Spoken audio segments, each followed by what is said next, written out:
Hey, thanks to Tom J there, one of our regular viewers down in New Mexico, and he even sent us a picture of his cat Blackberry there, checking out one of the webcasts and becoming a bit of a feline expert on severe weather there.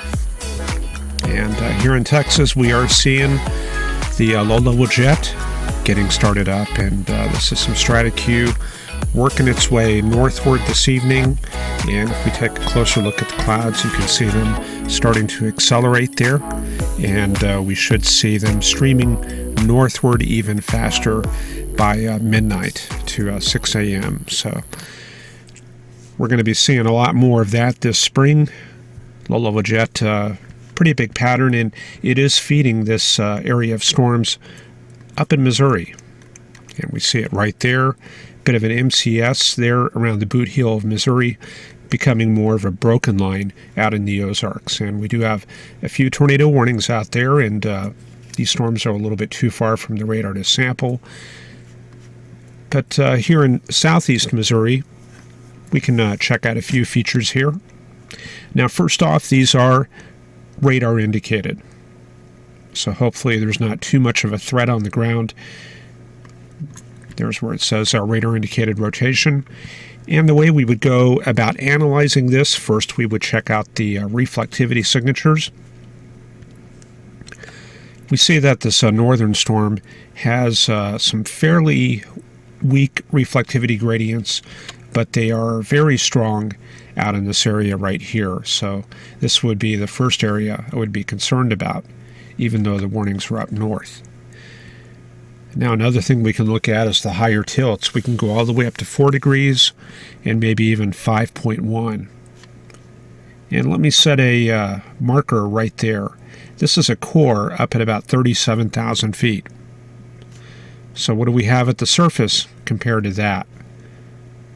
Well, we've got overhang. So that right there is overhang, and it indicates the presence of a weak ecoregion, a WER. And let's see if we can trace that up from the surface up to higher tilts.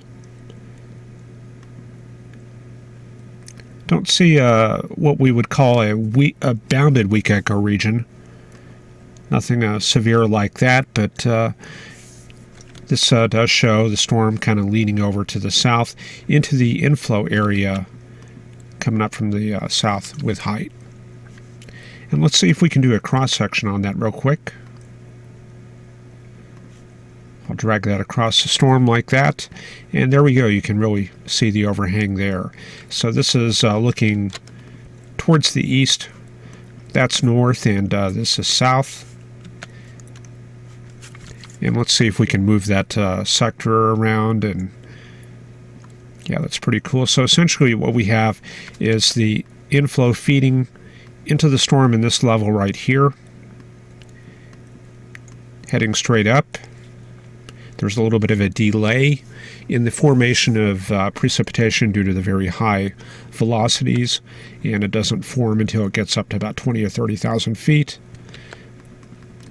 Then we form our core up there, and the wind shear aloft deposits a lot of the precip down sheared out to the northeast.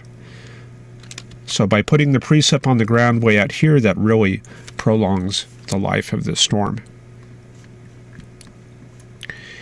Okay, let me get rid of this and go back to our view of the Missouri storms.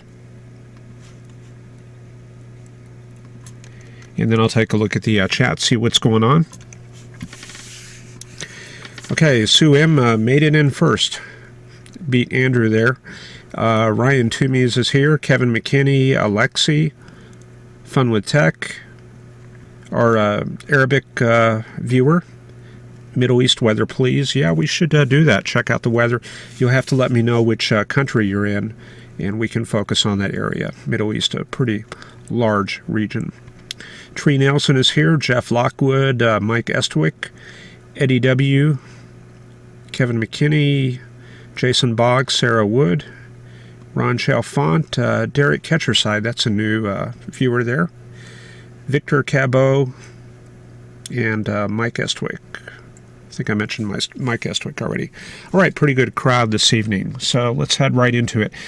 We do have a few cells out ahead of this line, and these are what we also need to be concerned about. There's a lot of cell competition up here, so it's very difficult for any particular cell in that line to become strongly severe, but these have very good potential.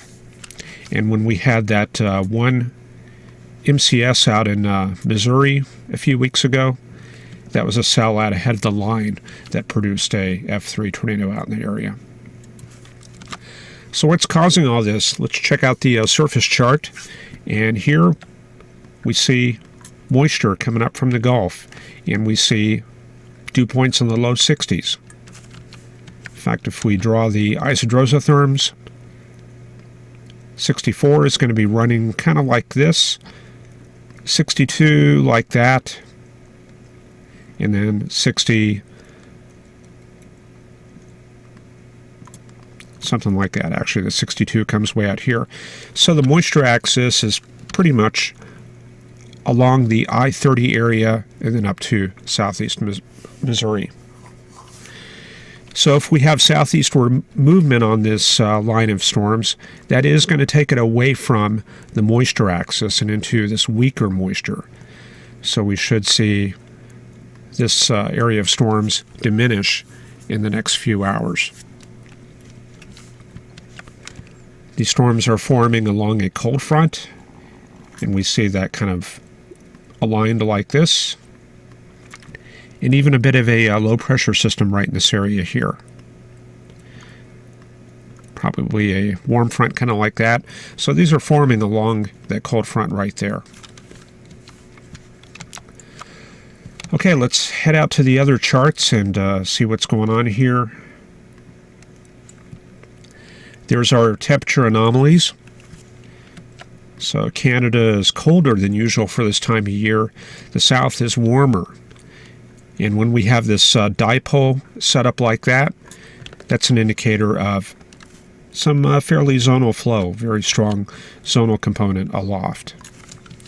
If we had this set up a little bit differently with cold air along the west coast and warm air along the east coast, we would have a meridional flow, kind of like that, with very strong long waves and probably southwesterly flow across the central part of the country. High temperatures this evening look like this. 80s again for Texas. Pretty abnormal for early March there. 80s all the way up to the Springfield area. So not much surprise they're getting severe weather out in this area here, because on the heels of the warm air comes moisture. And up to the north, there's that colder air. Hard to believe.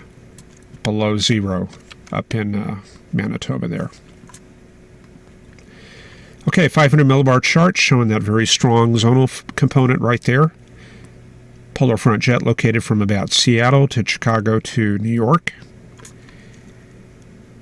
And the large long wave trough pretty much set up right over maybe east central North America. And the polar vortex right there in the Hudson Bay region. So we're getting a little bit of ridging on the west coast, and that's helping to keep things a little bit on the dry side for California. But as we can see, we're developing some troughing out to the west, so we should see things start to change in the next week or two here.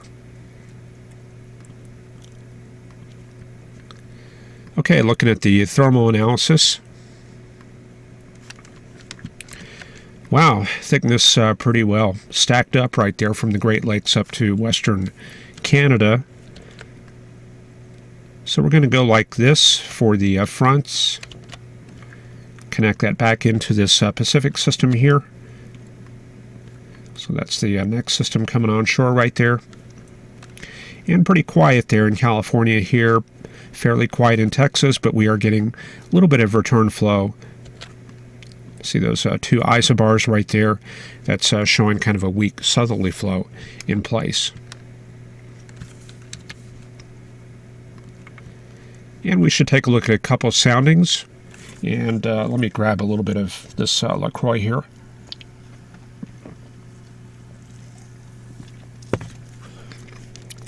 Forgot to hydrate before I came on the air, so voice is getting a little bit dry here. So let's check out Fort Worth here. We know that there's a little bit of Stratocu outside, otherwise pretty dry. And we can say there's a pretty strong frontal. This is more of a subsidence inversion aloft.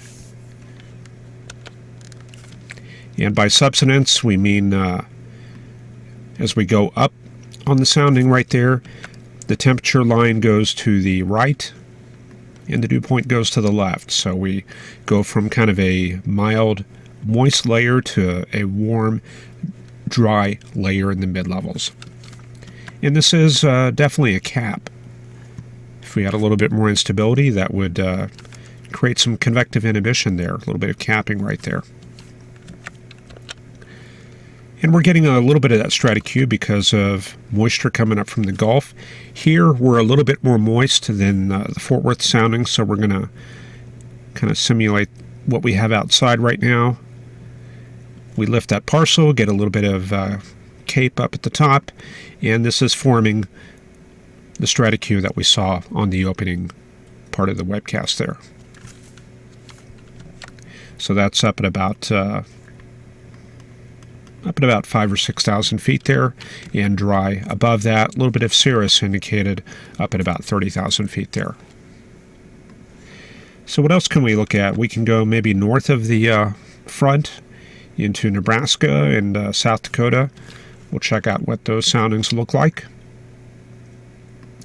Omaha.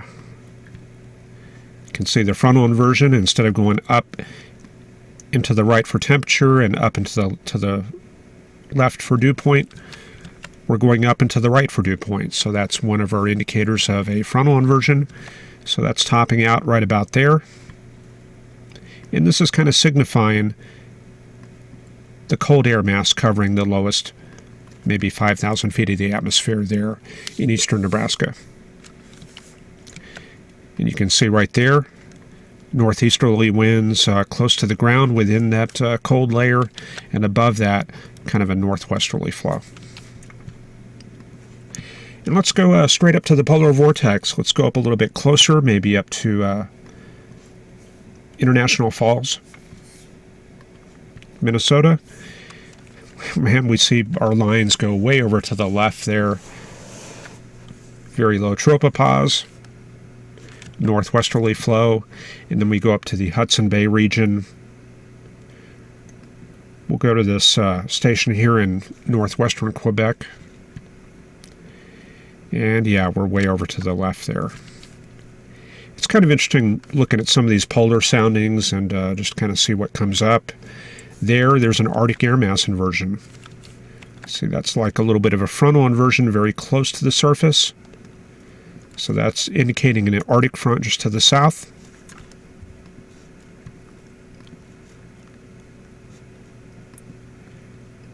Going to Manitoba here. Don't really see that Arctic front there in place. So we're probably seeing that Arctic front kind of in this area right here. And we'll look at one more sounding.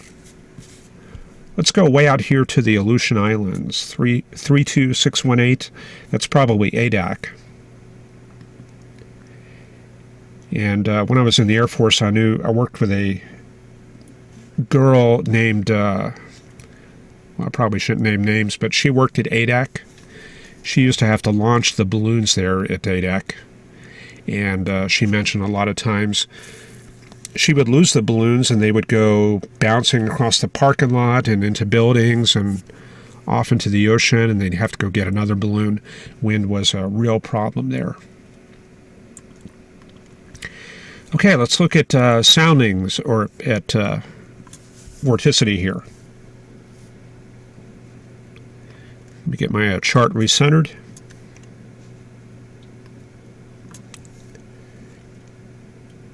Okay, dynamics for this evening looks channeled again.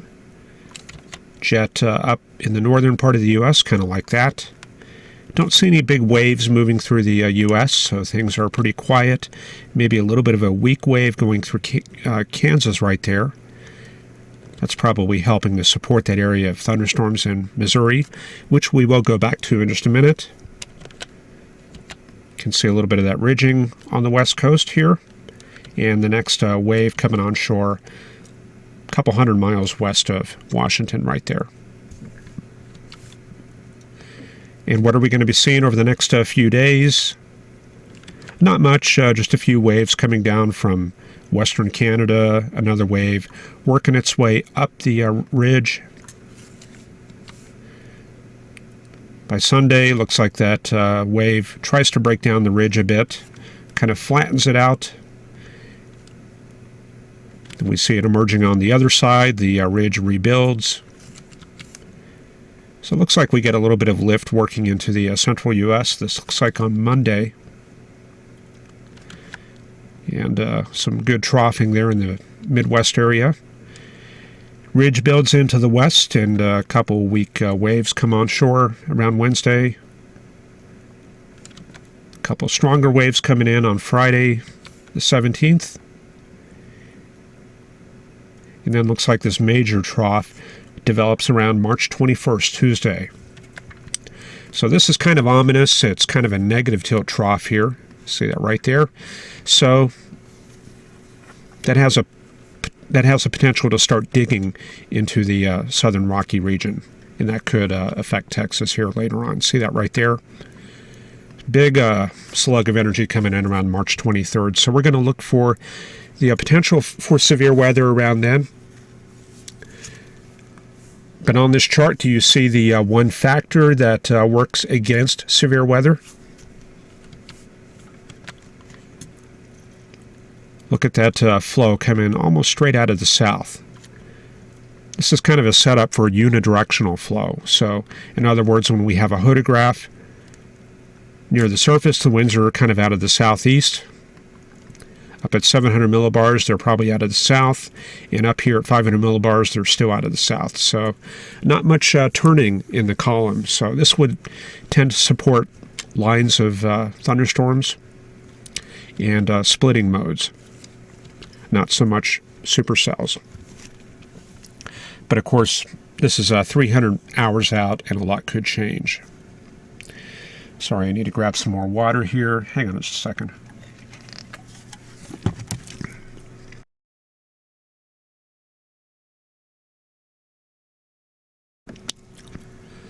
Had a little bit of a throat spray here called Entertainer's Secret that kind of helps out with emergencies like this. Anyway, let's head to the chat and see what else we got going on here. Ryan Toomey says more nocturnal tornadoes looks like. Mike Estwick says Colorado beginning to be a tinderbox. That's too bad to hear.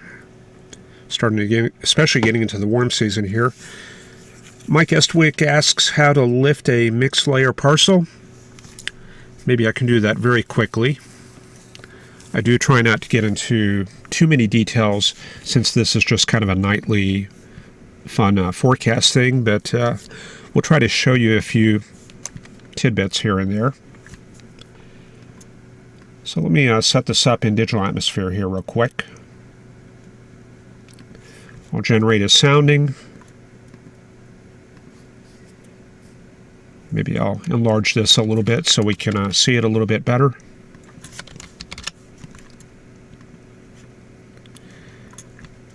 Okay, then we'll go down to the bottom of that sounding, and I'll just show you very quickly how to do a mixed layer lift.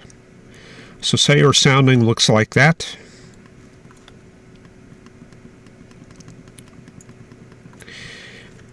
Well, the first thing you have to do is decide what layer you're going to lift, and maybe you're going to go with the lowest 150 millibars. So that's going to be this layer right here. So what you're going to do is kind of mark the bottom and top of the temperature, like that. And then you try to select a potential temperature line like that, that kind of bisects that line. So let me see if I can show you what I mean here. I'm going to select that line right here. And if I kind of draw the top and bottom of that line like this, you can see that the geometric area is pretty close. I might have to shift it a little bit to the left, but that's how I would go about selecting that line right there. Maybe I would go a little bit more like that. So that would be the line I would pick for the temperature, and then I would do the same thing for the moisture line way out here. And for that one, I'm probably going to select a line something like that. That kind of balances out this area and this area. So that gives us these two lines right here. And that's your mixed layer parcel right there. And then you can go and lift that, and we would see that it's very capped there. Nuclear cap. That would keep any storms there from forming for sure. Anyway, that's in a couple of my books, the Storm Chasing Handbook, Severe Thunderstorm Handbook, and I think the Weather Analysis and Forecasting Handbook. That's at weathergraphics.com. And yeah, we probably need to do a SKU-T workshop here soon. I keep talking about that, but we've had the conferences going on, and I've had to catch up with my deadlines, but I think we may be able to work that in around mid-month here. So let's go back and check out our storms in Missouri. Looks like that isolated line out ahead has kind of developed a new mini line right there. So a lot of cell competition there. That'll probably keep that line in check for the time being. Looks like this tornado warning is kind of expiring here. But what do we have to watch out for? One quick way of assessing this: go up to the higher levels. Go up to 4.0, 5.1. This will identify right off the bat your high tops. So one here, and another here. And that'll show you kind of where you need to concentrate. The other method, of course, is go to your storm relative velocity and find out which cells have a very high intensity. So it looks like some potential problems way up here. Maybe a little bit of a couplet down in this area, kind of weak, but the rest of the area looks pretty good right now.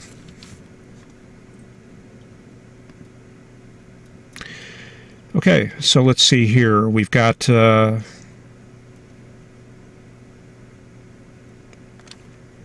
what looks like some outbound right here, or inbound. Some outbound there. This looks like a little bit of divergence for that signature right there. So that's probably going to be storm outflow right there. Actually, I'm sorry. I was looking at one of the upper level tilts. I was way up here at 5.1 checking things out. Yeah, you're going to see a divergence up there because you're up in the anvil. But down here at 0.5, now we're seeing a little bit of a rotation. The radar is down in this location right here. We have 53 outbound and 32 inbound, very broad.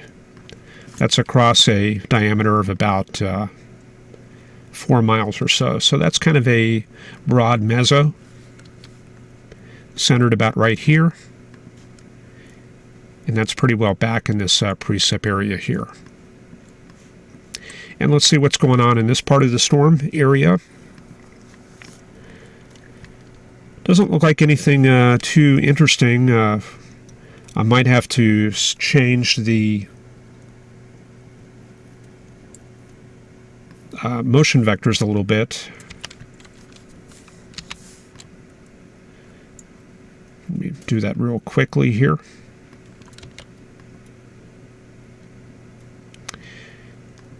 Yeah, so I changed that to bring out a little bit more of the detail. Looks like maybe something weird going on right there. If I look at the type of motion here, we've got outbound right in this area here and inbound here. So that looks like kind of anomalous. I'm not too sure what that's going to be right there. Well, it's on the backside of the storm. Looks like that's probably just a little bit of convergence there on the backside. Forward side, though, looking pretty good here. Not really any problems. Okay, I think we're about ready to head into the forecast. Let's do that real quick.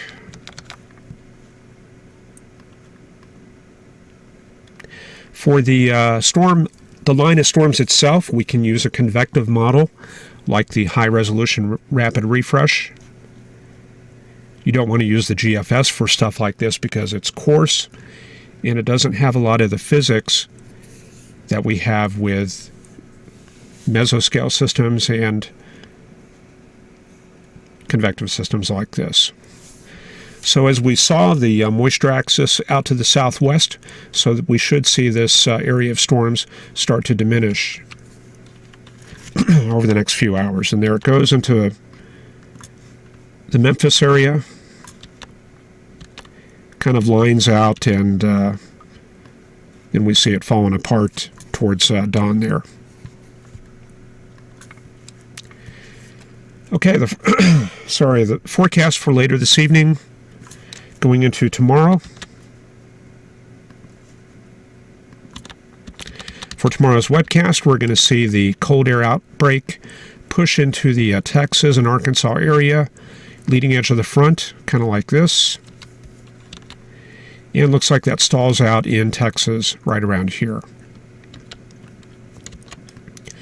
Tail end going up through Wyoming and up into Montana there. So we're going to be watching this area for baroclinic development. And we see that come together around Saturday.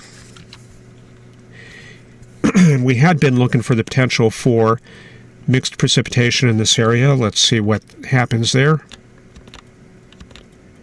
Yeah, looks like the model pushes that even further to the south on Sunday. So let them move very quickly through that area. We're going to get the ridging building back in behind that. New system coming together there in Wyoming. That'll push southeast on Sunday and Monday. There it goes.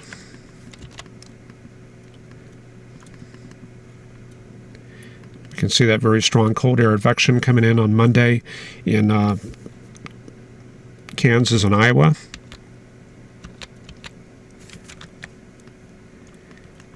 And there we go. But there's also a system along the East Coast, and we need to check that out too. Let's roll that back to Monday morning. And there it is coming together. Let me move the map so you can see that. There we go, off the Carolinas coast, and that moves up the northeast coast. And there we go. Strongly baroclinic system off the Delaware coast on Tuesday morning. Some very heavy snow, looks like, just north of New York into Poughkeepsie and New Haven up to Hartford. And that moves up to Boston by the evening hours.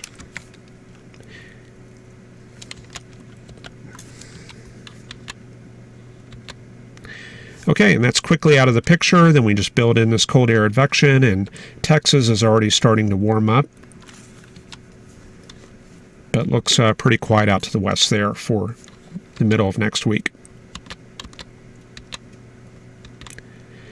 A little bit of a weak low, but not a whole lot of baroclinicity in here, so don't see a whole lot of development here.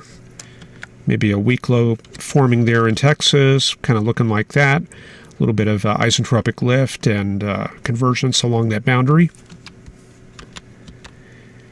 And that pushes southeast on the 18th, 19th. There it goes into the southeast U.S. And remember, we were getting some rather strong dynamics coming out of the west coast around the 22nd to 23rd. So let's see what happens. There comes that system coming across the Rockies. Probably a dry line setup also. And then we see that emerging on Thursday, the 23rd, during the morning hours, looking like this here. But of course, this is quite a ways off, and we're already to the end of the model right there. Okay, that's about all I got, 30 minutes in, and Let me take one last look at the chat. Okay, very good. Anyway, that's about all I got for tonight. I appreciate you watching, and I'm going to leave you with something a little unusual. Not that, but this. The sounds of spring here in Texas, and there's going to be no music or anything like that. You'll just get to hear what it sounds like outside tonight. Thanks for watching, and we'll see you tomorrow.